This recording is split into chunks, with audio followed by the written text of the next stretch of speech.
कहानी की शुरुआत में लैरी अपनी बीबी के साथ लेट नाइट घर वापस आता है और अपने बेडरूम में एक लाल बक्सा देखता है जिसमें से किसी की चिल्लाने की आवाज़ आ रही है। अपने बीबी की मना करने के बावजूद वो बक्से को खोल देता है और बस कोई अनजान आदमी उनकी मैटर वही ख़त्म कर देता है। जिसके बाद हम आकिन को देखते हैं जो कि चेज फैमिली के लिए कारपेंटर के तौर पे काम कर रहा होता है। इसी दौरान उसे पता चलता है कि आज रात माइकल अपनी पूरी फैमिली के साथ डिनर के लिए बाहर जाने वाला है। लेकिन इससे आकिन की क्या लेना देना, ये जानने के लिए देखते रहिए। नहीं मतलब अगर आपकी मन करे तो। खैर, काम के बाद आकिन अपनी बीबी लीजा से मिलता है जिसके ऊपर बहुत कर्ज है और आज ही उसे कर्ज के पैसे चुकाने थे और कर्ज के सारे पैसे लाने थे आकिन को। लेकिन उसके पास इतने पैसे नहीं होते कि वो कर्ज चुका सके। इसीलिए लीजा उस पर भड़क जाती है क्योंकि अगर आज रात के अंदर वो पैसे नहीं चुकाए तो इससे उनकी जान को खतरा हो सकता है क्योंकि वो लोन शार्क्स बहुत ही खतरनाक है। लेकिन चाहे कुछ भी हो जाए, आकिन अपनी बेटी सिंडी को बिल्कुल भी खतरे में नहीं डालना चाहता। इसीलिए वो लीजा से वादा करता है कि वो आज रात मिडनाइट के अंदर सारे पैसों का इंतजाम कर देगा। जिसके चलते वो अपनी पुरानी दोस्तों से मिलता है जिनके अपराध की दुनिया में बहुत नाम है। आकिन भी उन्हीं में से एक था, लेकिन अब वो इस काली दुनिया को छोड़कर एक साधारण जिंदगी जीने की कोशिश कर रहा था। लेकिन अब अपनी हालत के चलते वो भी मजबूर है। वो माइकल के घर से एक बहुत ही कीमती पत्थर चुराने की फैसला करते हैं जिसकी 50% शेयर आकिन अपने पास रखना चाहता है। लेकिन इस बात से उसकी गैंग के ये मोटा सा बंदा भड़क जाता है, पर बहुत खींचातानी के बाद वो आकिन को 40% शेयर देने के लिए मान जाते हैं। तो चलिए अब बारी है चोरी करने की। और देखिए, पुलिस को बताने की कोई ज़रूरत नहीं है, वैसे भी इससे अच्छा मौका नहीं मिलने वाला। घर पर कोई नहीं है और आकिन इसी मौके का फ़ायदा उठाना चाहता है। वो दरवाजे की लॉक तोड़कर घर के अंदर आता है और बिना समय गवाए सीधा चला जाता है लॉकर की तरफ। और जितनी ध्यान से हम पढ़ाई नहीं करते उतनी ही ध्यान से वो लॉकर खोलने लगता है। पर तभी उसे किसी के चलने की आवाज़ें सुनाई देती है। इसीलिए वो जल्दी से अपनी सामान पैक करके बाहर जाने के फिराक में होता है। पर उसकी किस्मत इतनी भी अच्छी नहीं है। दरवाजे पर 4 लॉक लगा दी गई है, जबकि कुछ ही देर पहले उनके नामो निशान तक नहीं था। वही दूसरी तरफ हम इसी घर में एक नकाबपोश आदमी को देखते हैं जिसके साथ चेज फैमिली की दूर दूर तक कोई रिश्ता हिच नहीं है। पर वो इतनी रात में रिश्ते बनाने नहीं आया है, इस बात की हम गारंटी दे सकते हैं। उसका भी एक मकसद है जो कि हमारे आकिन भैया जी के मकसद के बीच में आ रहा है, और वो है चोरी करना।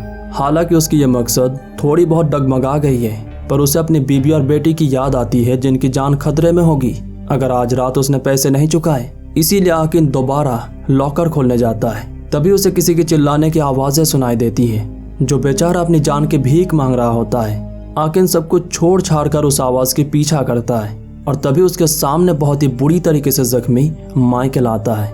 उसे लगता है कि आकिन ही वो है जिसने उसके साथ ये सब किया है। इसीलिए वो उसे मारने के लिए एक चाकू उठा लेता है, जिसे उठाते ही एक ट्रैप एक्टिवेट हो जाता है जो माइकल को घसीटते हुए ले जाकर सेलिंग से लटका देता है और फिर वहीं से नीचे फेंक देता है। आकिन समझ जाता है कि यहाँ से निकलने में ही समझदारी है, पर जाने मन ये इतना आसान भी नहीं है। सारे के सारे खिड़कियां लकड़ियों से बंद कर दी गई है और बाहर की तरफ लगा दी गई है रेजर, जहां बस थोड़ी सी उंगली करने की वजह से उसके हाथ फंस जाते हैं। बड़ी मुश्किल से वो अपने हाथों को तो निकाल लेता है, पर वो बहुत ही बुरी तरीके से जख्मी हो चुके हैं। वो कॉल करने की भी कोशिश करता है, पर फोन में लगी एक नुकीला कील सीधा उसके कान में घुस जाता है। वही दूसरी तरफ वो नकाबपोश आदमी माइकल को घसीटते हुए बेसमेंट की तरफ ले जाता है। आकिन की नजरें जिस तरफ भी जाती है वही एक से बढ़कर एक ट्रैप लगाई गई है जिसमें हमें गलती से भी नहीं फंसना है, वरना यह तो बस एक छोटी सी घाव है। कुछ ट्रैप तो ऐसे भी है जो किसी को भी आधे हिस्सों में काटने के इंतजार में है, तो अपनी नजर रखनी है घर के हर एक कोने पर। आकिन भी ठीक ऐसा ही करता है, समझदार जो है। पर यह नकाबपोश भाई साहब उससे भी ज्यादा समझदार है। वो घर में किसी और की मौजूदगी महसूस कर चुका है और अब उसी की तलाश में है। उससे बचने के लिए आकिन बेसमेंट में चला जाता है जहां वो माइकल को देखता है जिसे बहुत ही बुरी तरीके से टॉर्चर किया गया है, बहुत ही बुरी तरीके से। आकिन उसकी मदद करने की वादा करता है। इसीलिए माइकल उसे अपनी बीबी विक्टोरिया और छोटी बेटी हाना को ढूंढने के लिए कहता है। यहाँ तक कि वो उसे अपने लॉकर की पासवर्ड भी बता देता है जिसके अंदर एक बंदूक है, ताकि इससे आकिन को थोड़ी सी मदद मिल जाए। यहाँ से निकलने के बाद आकिन दूसरे कमरे में देखता है कि विक्टोरिया भी उसी नकाबपोश आदमी के कब्जे में थी। आकिन उसे चिल्लाने के लिए कहता है ताकि उसकी आवाज़ें सुनकर वो नकाबपोश आदमी नीचे आ जाए और इस आकिन को मौका मिल जाए ऊपर जाने की ताकि वो लॉकर खोल सके। उसके कहने के मुताबिक विक्टोरिया चिल्लाने लगती है, जिसकी आवाज़ें सुनकर वो नकाबपोश आदमी नीचे आ जाता है। मौका मिलते ही आकिन ऊपर जाकर पहले तो हैना को ढूंढता है, पर वो उसे कहीं भी नहीं दिखती। जिसके बाद वो लॉकर खोलकर बंदूक उठा लेता है और साथ में वो कीमती पत्थर भी। जबकि दूसरी तरफ वो नकाबपोश आदमी चिल्लाने की वजह से विक्टोरिया को उसकी जीभ काट देने की धमकी देता है। जिसके बाद वो माइकल के पास जाता है और उसके पेट में छेद करना शुरू कर देता है। इधर आकिन बंदूक की गोलियां ढूंढने की कोशिश कर रहा होता है, पर एक भी गोलियां उसे नहीं मिलती। इसी दौरान कमरे में वो एक लाल बक्सा नोटिस करता है, जिसमें से किसी की चिल्लाने की आवाज़ आने की वजह से वो बक्से को खोल देता है और इसी बक्से में से निकलते हैं लैरी भैया जी, जिसे हमने कहानी के पहले भाग में देखा था। वो आकिन को बताता है कि जिस आदमी ने उसे पकड़ा था उसे कलेक्टर कहा जाता है, यानी वही नकाबपोश आदमी। वो किसी की भी घर में सिर्फ एक ही इंसान को पकड़ता है और बाकी लोगों को मार देता है। फिर कलेक्टर के आने की आवाज़ें सुनकर वो लैरी को दोबारा उसी बक्से में बंद कर देता है और यहाँ से निकलने की रास्ता ढूंढने लगता है। उसे एक खिड़की दिखता है जिसे बंद नहीं किया गया। वो उसी तरफ बढ़ चलता है, लेकिन इसी दौरान उसके पैर कलेक्टर के बिछाए ट्रैप पर फंस जाते हैं। वो यहाँ से निकलने की कोशिश करने लगता है, जिससे होने वाले आवाज़ की वजह से कलेक्टर इसी कमरे की तरफ आने लगता है। आकिन अपनी जूता खोलकर अपने आप को निकाल लेता है, फिर एक बिल्ली को भी निकाल देता है जो इस ग्लू में फंस चुका था। पर जब उसे खिड़की से बाहर फेंकता है तो वो कलेक्टर के बिछाए ट्रैप की वजह से मारा जाता है। अब इससे पहले कलेक्टर उसे देख पाता, आकिन कई सारे तकियों के नीचे छुप जाता है। कलेक्टर के यहाँ से निकलने के बाद वो बेसमेंट में जाता है, जहाँ माइकल को उल्टा करके लटकाया गया होता है और उसके लगभग सारे के सारे इंटेस्टाइन बाहर आ चुके हैं। अपने वादे के मुताबिक वो विक्टोरिया की मदद के लिए जाता है। उसे छुड़ाने के बाद आकिन उससे वादा करवाता है कि वो किसी भी तरफ नहीं देखेगी सिवाय उसके पीठ के, क्योंकि आकिन नहीं चाहता कि विक्टोरिया अपने पति माइकल को देखे, वो भी ऐसे हालत में। आकिन बहुत कोशिश करता है, लेकिन फिर भी विक्टोरिया माइकल को देख लेती है, जिससे डरकर वो ऊपर की तरफ भागने लगती है और बस कलेक्टर भाई साहब के हाथ में लगते ही वो उसे लगातार कई बार चाकू मारता है। आकिन को मजबूरी में छुपना पड़ता है, जिससे कलेक्टर उसे नहीं ढूंढ पाता। फिर वो विक्टोरिया को घसीटते हुए दूसरे कमरे में ले जाता है और उसे एक बाथटब में डालकर फ्लेमेबल लिक्विड डालता है, जिसके बाद एक ऑडियो रिकॉर्डर ऑन करके वो उसकी होठों को सिलने लगता है। वैसे मानना पड़ेगा, कलेक्टर भाई साहब की शौक तो बड़े ही खतरनाक है। वो विक्टोरिया की चीखें रिकॉर्ड कर रहा होता है। वही दूसरी तरफ माइकल की बड़ी बेटी जिल वापस आ चुकी है अपनी बॉयफ्रेंड चैड के साथ। आकिन उन्हें आवाज़ लगा रहा होता है ताकि वो घर में ना घुसे, पर बाहर बहुत तेज बारिश होने की वजह से वो उसकी आवाज़ नहीं सुन पाते। जिल दरवाज़ा खोलने की कोशिश करती है, पर वो कलेक्टर भाई साहब की लगाई गई लॉक की वजह से नहीं खुलता। एंड गेस व्हाट, कलेक्टर उनकी खोपड़ी खोलने की फिराक में दरवाजे पर ही खड़े हैं। दरवाज़ा ना खुलने पर वो दोनों दूसरी तरफ जाते हैं और मौका मिलते ही कलेक्टर सारे के सारे लॉक्स खोल देता है और उनके अंदर आने के इंतज़ार में दरवाजे के कोने पर चुपचाप बैठ जाता है। कुछ ही देर बाद जिल अपनी बॉयफ्रेंड के साथ अंदर आ जाती है और घर में अकेले है ये समझकर वो दोनों ही एक दूसरे को आइसक्रीम की तरह चाटने लगते हैं। वैसे भी गर्मियों का मौसम है। खैर वो आइसक्रीम को चाट कर मजे ले रहे और कलेक्टर भाई साहब देख के, और साथ में हम भी, पर वो हमारी तरह एक होल की वजह से अपने गोल नहीं खोने वाला।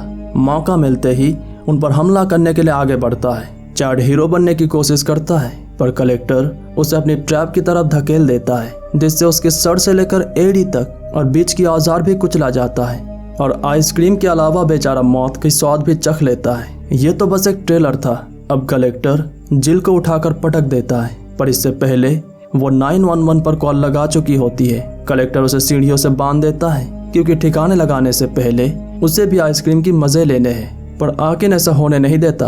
वो अलार्म क्लॉक को एक्टिवेट कर देता है, जिसकी आवाज़ सुनकर कलेक्टर दौड़ा चला जाता है उसे बंद करने, और मौका मिलते ही आकिन जिल को आज़ाद कर देता है। पर लगता है इन सब घटनाओं से जिल वाखला गई है। वो आकिन पर भरोसा नहीं कर पाती। वो उसे मारने के लिए कैंची उठा लेती है, जिसके साथ एक ट्रैप भी एक्टिवेट हो जाता है, जो जिल को उठाकर सीधा दीवार से पटक देता है और कई सारे नुकीले कील उसके शरीर के आर पार हो जाते हैं, जो कलेक्टर भाई साहब के दिमाग की कमाल है, जिसे देखते ही आकिन चला जाता है ऊपर। उससे भिड़ने का शौक उसके बिल्कुल भी नहीं है। वो लैरी को भी छुड़ाने की कोशिश करता है, पर उसे छुड़ाना लगभग नामुमकिन है। इसीलिए मजबूरी में वो जैसे तैसे खिड़की तोड़कर घर से बाहर चला जाता है। लेकिन लगता है किस्मत को ये मंजूर नहीं है। वो खिड़की पर हैना को देखता है। बेचारी की ज़मीर इसकी इजाज़त नहीं दे रहा होता कि वो एक छोटी सी बच्ची को एक कातिल के हाथों में छोड़कर चला जाए। इसीलिए वो दोबारा खिड़की से घर के अंदर जाता है, जबकि दूसरी तरफ कलेक्टर हैना को पकड़ने की कोशिश कर रहा होता है। अब इससे पहले वो उसे पकड़ पाता, आकिन उसकी ध्यान भटकाकर हैना को लेकर एक कमरे में घुस जाता है। फिर वो एक प्लान बनाते हैं कि वो कलेक्टर को शॉक देकर मार देंगे। प्लान के मुताबिक वो ठीक ऐसा ही करते हैं, पर इसमें कलेक्टर तो नहीं फंसता बल्कि लैरी मारा जाता है। प्लान फेल होते ही वो हैना को लेकर दूसरे कमरे की तरफ भागता है। वो हैना को लॉन्ड्री च्यूट में छुपा देता है। अब इससे पहले वो खुद छुपता, कलेक्टर उस पर हमला कर देता है। उन दोनों के बीच हाथापाई के दौरान आकिन उसका चेहरा देख लेता है, पर वो हमें नहीं दिखाया जाता और शायद दुनिया को बताने के लिए आकिन जिंदा भी ना रहे। अब वो कलेक्टर के कब्जे में है, जिसकी ये कब्जा बहुत ही भयानक दिख रही होती है और कलेक्टर की ये अलग अलग टॉर्चर की तरीके इसे और भी ज्यादा भयानक बनाती है। कभी वो आकिन के एक दांत निकाल देता है, वो भी हथौड़े से, तो कभी कुछ कॉकरोच को जार में डालकर उन्हें उकसाता है ताकि वो आकिन को नुकसान पहुंचाए। पर उसकी ये मस्ती जल्दी खत्म हो जाती है, क्योंकि जिल की गई कॉल की वजह से पुलिस वाले घर के बाहर आ चुके हैं। सिर्फ एक पुलिस वाला। कलेक्टर इस मामले को निपटाने के लिए जाता है। वही दूसरी तरफ शेरिफ खिड़की से ट्रैप में फंसी चैट की लाश देख लेता है। इससे वो चौकन्ने तो हो जाता है, पर कलेक्टर की कुत्ता उसे निपटा देता है। लेकिन मरने से पहले वो दूसरे पुलिस वालों को अलर्ट कर जाता है। उधर आकिन मौका मिलते ही बड़ी मुश्किल से कलेक्टर की कैद से आज़ाद हो जाता है, पर उसकी पहली प्रायोरिटी होता है हैना को बचाना। पर इस बार वो छुप कर नहीं रहता, बल्कि अपनी पूरी जोर लगाकर कलेक्टर पर हमला कर देता है। इसी लड़ाई में कलेक्टर की कुत्ता उसी के हाथों मारा जाता है। To make a long story short, इसी लड़ाई में आकिन कलेक्टर को उसकी नानी याद दिला देता है और अब तो बाहर निकलने की चाबी भी उसके हाथ आ चुकी है। पर उनकी किस्मत इतनी भी अच्छी नहीं है, चाबी टूटी हुई है। आकिन अपना दिमाग चलाता है और आईने को दरवाजे के सामने रख देता है और चुपचाप दरवाजे की दूसरी तरफ बैठ जाता है। अंधेरा होने की वजह से कलेक्टर चीजों को सही से नहीं देख पा रहा होता। उनके रिफ्लेक्शन देखकर उसे लगता है कि ये वही है। वो उन पर गोली चला देता है, पर इससे दरवाजे की लॉक टूट जाता है। उधर आकिन एक ट्रैप एक्टिवेट कर देता है, जिससे कलेक्टर अपनी ही ट्रैप के नीचे फंस जाता है और आकिन हैना को लेकर घर से बाहर चला जाता है। अब दूसरे पुलिस वाले भी आने लगे हैं। उनकी मदद के लिए आकिन रोड पर खड़े हो जाता है, जिससे पुलिस वालों की गाड़ी आकिन को उड़ा देते हैं। उधर हैना अब पुलिस वालों के प्रोटेक्शन में है और आकिन को भी अस्पताल ले जाने के लिए एम्बुलेंस पर रखा जाता है। वो पुलिस वालों को बताता है कि यह हत्यारा आज सुबह इसी घर में काम कर रहा था, क्योंकि लड़ाई के दौरान उसने कलेक्टर की चेहरा देख लिया था और उसे पहचान चुका है। पर कुछ भी हो, आकिन अपने काम में कामयाब हो चुका है। वो कीमती पत्थर भी उसके पास है। वही दूसरी तरफ उस घर में एक धमाका होता है। क्या लगता है कलेक्टर की मैटर खत्म हो चुका है? नहीं, ऐसा नहीं है। कुछ ही देर बाद वो अपनी गाड़ी से एम्बुलेंस को पलट देता है। फिर यहाँ मौजूद आकिन के अलावा सभी को मार देता है और आकिन को अपने उस फेमस लाल बक्से में डालकर मस्त यहाँ से निकल जाता है। कहानी के आखिर में हम देखते हैं कलेक्टर उसी बक्से के ऊपर बैठकर अपनी रिकॉर्ड की गई फुटेज देख रहा होता है, जबकि बक्से में बंद आकिन उसे जान से मार देने की धमकी देता है। उम्मीद करते हैं ये कहानी आपको पसंद आई होगी।